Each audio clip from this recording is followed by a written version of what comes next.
Good morning student. आज का हमारा टॉपिक है अरस्तू का शिक्षा सिद्धांत। शिक्षा के बिना सुखी और सदाचारी जीवन नहीं है। शिक्षा सुख या अच्छे जीवन की शर्त है और सदाचार की प्राप्ति का साधन है। अरस्तू ने अपने गुरु प्लेटो की भांति ही शिक्षा सिद्धांत को महत्वपूर्ण माना है। इसीलिए अरस्तू ने पॉलिटिक्स की 7वीं और 8वीं पुस्तकों में अपने शिक्षा संबंधी विचारों का वर्णन किया है। यहाँ उन्होंने लिखा है, पॉलिटिकल के अंतिम भागों में अरस्तू ने शिक्षा पर प्रासंगिकता के बारे में अपने विचार प्रकट किए हैं। उनकी शिक्षा की रूपरेखा के पूरी होने से पहले ही पॉलिटिक्स समाप्त हो जाती है। वैसे पॉलिटिक्स का कुछ अंतिम अंश लुप्त हो गया है। विद्वानों का मानना है कि अरस्तू ने लुप्त अंश में अपनी शिक्षा की रूपरेखा पूरी की होगी। फिर भी उन्होंने जो भी शिक्षा के संबंध में विचार उपलब्ध हैं वो अति महत्वपूर्ण हैं। पहले विचारों में हम देखेंगे अरस्तू के शिक्षा के उद्देश्य। अरस्तू द्वारा शिक्षा योजना का उद्देश्य व्यक्ति की भावनाओं को प्रशिक्षित करना है, जिससे उसके विवेक का उत्थान हो सके। अरस्तू की शिक्षा का उद्देश्य श्रेष्ठ नागरिकों का निर्माण करना है। अरस्तू की शिक्षा के उद्देश्य पहला है व्यक्ति का सर्वांगीण विकास करना। इसमें क्या कहते हैं अरस्तू कह रहे हैं कि शिक्षा का उद्देश्य व्यक्ति का शारीरिक, मानसिक, नैतिक दृष्टि से उत्तम विकास करना है। दूसरा, शिक्षा का राजनीतिक उद्देश्य। अरस्तू ने शिक्षा को राजनीति का एक अंग माना है।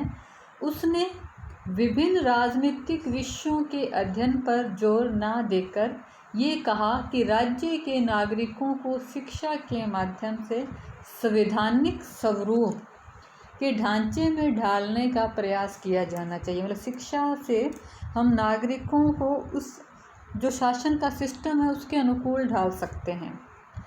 तीसरा उद्देश्य है शिक्षा का नैतिक उद्देश्य। अरस्तू शिक्षा के माध्यम से व्यक्ति में नैतिक गुण, विनम्रता, उदारता, न्यायप्रियता आदि का संचार करना चाहते हैं, जिससे नागरिक के चरित्र का विकास हो। कला का विकास। अरस्तू ने अपनी शिक्षा का उद्देश्य दर्शन और विज्ञान की बजाय कला के विकास को बल दिया है। कला व्यक्ति के शारीरिक, मानसिक विकास में सहायक है और व्यक्ति में नैतिक गुण, विनम्रता, उदारता, सहृदयता आदि का विकास करती है। अरस्तू के अनुसार शिक्षा के कार्य। अरस्तू के अनुसार मानव समाज के हाथ में शिक्षा वह साधन है जो मनुष्य को जो बुरी आदतें हैं उनका त्याग कर उसे विवेकशील और अच्छा नागरिक बनाती है। शिक्षा से व्यक्ति का पूर्ण विकास होता है।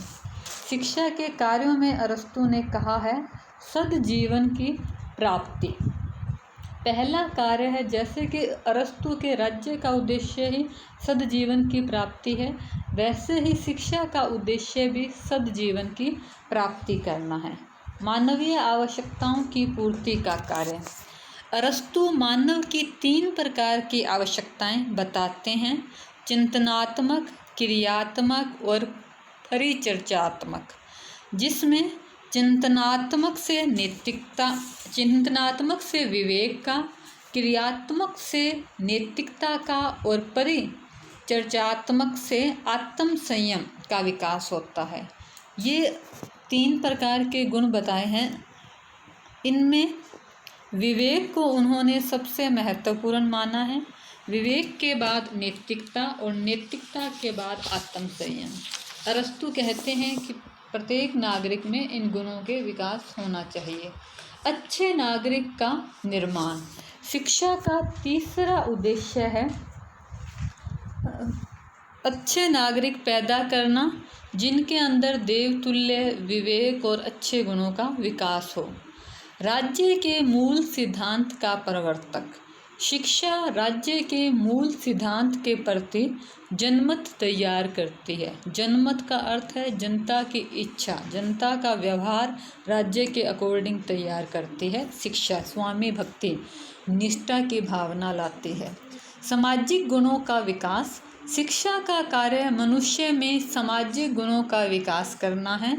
शिक्षा मनुष्य में सहयोग, सामंजस्य, सहिष्णुता आदि गुणों का विकास करती है। अब हम देखते हैं अरस्तू की शिक्षा योजना। अरस्तू की शिक्षा योजना को 3 भागों में बांटा जा सकता है। 3 भागों में पहला है जन्म से लेकर 7 वर्ष तक की आयु का। इस अवस्था में बच्चे को उसके माता पिता की देख रेख में रखा जाता है। और जो शैशव अवस्था है जन्म से लेकर 5 वर्ष तक, शैशव अवस्था में बच्चे के पालन पोषण, खुराक, स्वास्थ्य आदि का ध्यान रखा जाता है और बच्चे के जो इंद्रियों का विकास है उस पर बल दिया जाता है। बच्चे को कुसंगति से बचाने का प्रयास किया जाता है।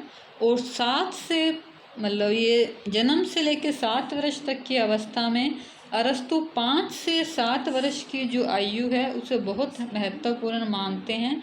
इस काल में बच्चे को अवकाश ज़्यादा से ज़्यादा दिया जाए और उसे गलत संगति से बचाने का प्रयास किया जाना चाहिए। दूसरा स्टेप है उनकी शिक्षा योजना का जो दूसरा सत्र है वह है 8 से 14 वर्ष तक।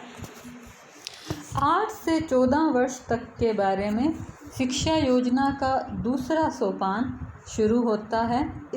इस अवधि में शारीरिक विकास के साथ साथ बच्चे को कुछ पढ़ना लिखना भी सिखाया जाता है। पढ़ाई लिखाई व चित्रकला उपयोगी विषय होने के कारण पढ़ाए जाते हैं।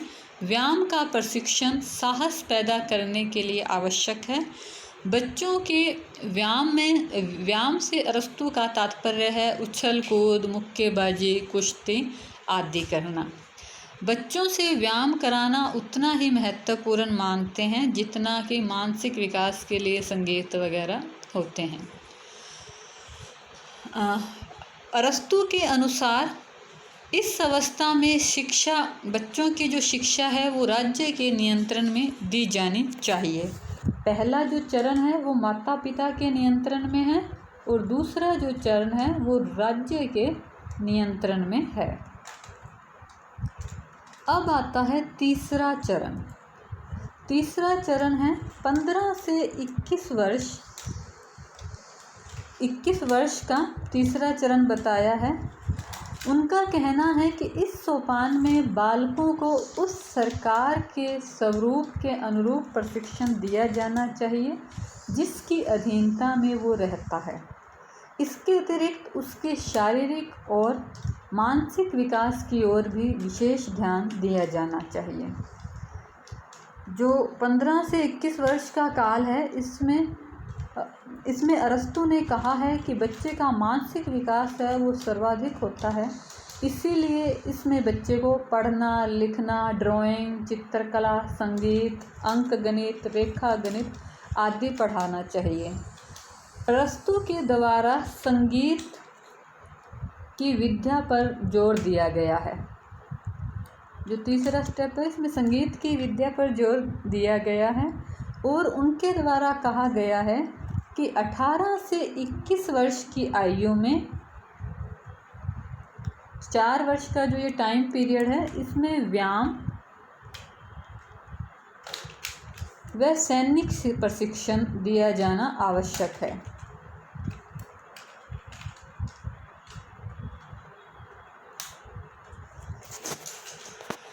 इस प्रकार हमने देखा कि अरस्तु ने अपनी शिक्षा से शारीरिक और मानसिक विकास करने का प्रयास किया। अब हम देखेंगे अरस्तु की शिक्षा की विशेषताएं। अरस्तु की शिक्षा पद्धति की विशेषताओं में है शिक्षा पर राज्य का पूर्ण नियंत्रण है। प्लेटो के भांति ही अरस्तु ने भी अपनी शिक्षा को राज्य नियंत्रित बताया है क्योंकि शिक्षा का उद्देश्य ही राज्य के लिए अच्छे नागरिक बनाना है। इसीलिए राज्य की शिक्षा में राज्य की विविधता और उसकी विशेषता के अनुकूल शिक्षण सिस्टम होना चाहिए। दूसरा है शिक्षा राज्य का दायित्व है। अरस्तु के अनुसार शिक्षा व्यक्ति का पूरा विकास करती है, इसीलिए राज्य व्यक्ति का अधिक विकसित रूप है, अधिक नैतिक है और राज्य है वो अपने आप में साध्य है। शिक्षा इस साध्य को प्राप्त करने का साधन है। अतः इसीलिए शिक्षा राज्य नियंत्रित और राज्य के मार्गदर्शन में ही चलनी चाहिए। व्यावसायिक प्रशिक्षण का विरोध। अरस्तु ने व्यावसायिक प्रशिक्षण को शिक्षा योजना में शामिल नहीं किया है। व्यवसाय, उद्योग धंधों, शिक्षा के मूलभूत जो व्यावसायिक शिक्षा है उसका विरोध करते हैं, क्योंकि जो व्यावसायिक शिक्षा है वो आर्थिक नेचर की होती है, वो लोगों में एकता की भावना नहीं लेके आती, और इसीलिए उससे व्यक्ति का पूर्ण विकास नहीं हो पाता। शिक्षा के मूलभूत विषयों पर बल। अरस्तु ने उन विषयों का उल्लेख किया जो शिक्षा के मूलभूत विषय हैं, जैसे पढ़ना, लिखना, शारीरिक प्रशिक्षण, संगीत, चित्रकला आदि। ऐसे विषयों से व्यक्ति धनोपार्जन, ज्ञान, राजनीतिक कार्य में उसको प्रशिक्षण मिलता है। जो शारीरिक प्रशिक्षण है उससे व्यक्ति का शारीरिक विकास होता है और मानसिक रूप से संगीत से मजबूत होता है। और संगीत पर विशेष जोर देते हैं।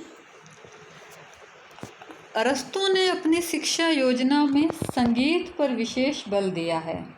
संगीत 3 प्रकार से उपयोगी मानना है। पहला है वह मनोरंजन और आराम के लिए उपयोगी है। दूसरा उन्होंने बताया नैतिक प्रशिक्षण के लिए आवश्यक है, नैतिक प्रशिक्षण मिलता है संगीत से। तीसरा मस्तिष्क में संस्कार और मस्तिष्क के शुद्धिकरण का साधन है।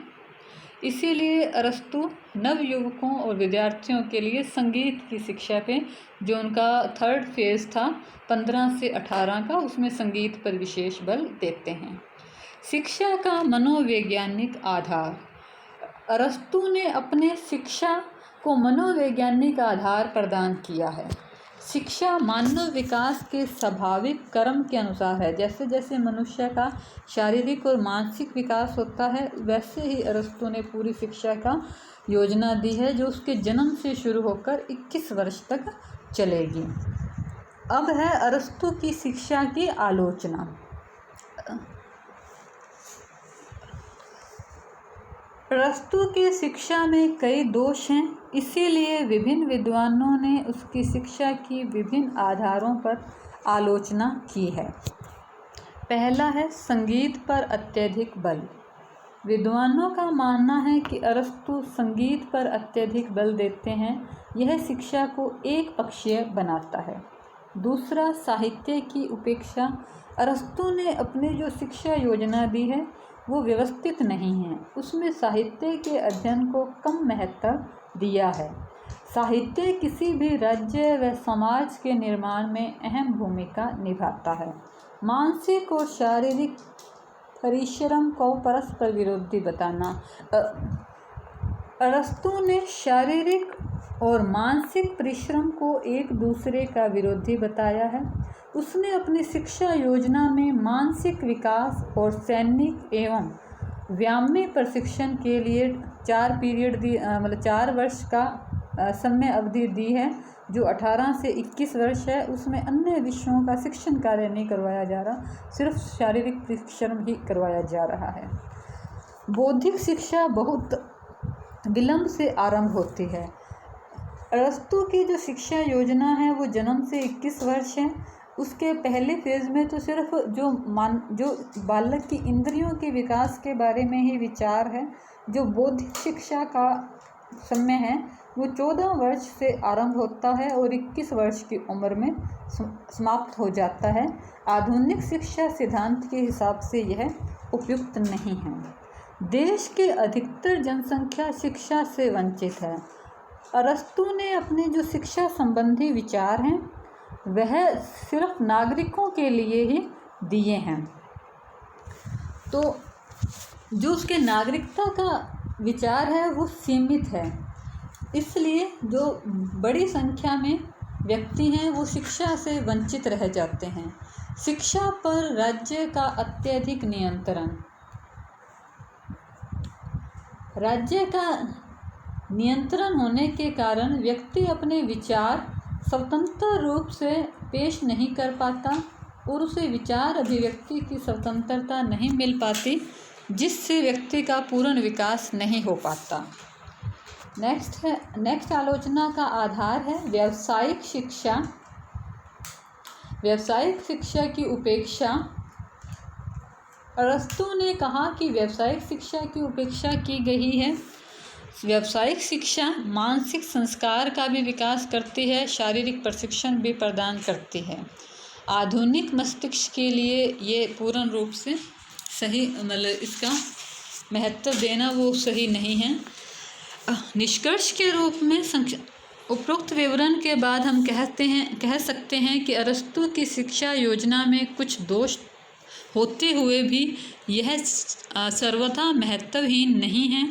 इसका सबसे बड़ा गुण यह है कि यह मनोवैज्ञानिक आधार पर प्रतिष्ठित है, मनुष्य की स्वाभाविक प्रवृत्तियों के विकास पर आधारित है। इसका दूसरा गुण यह है कि यह नागरिकों के चरित्र का निर्माण करती है।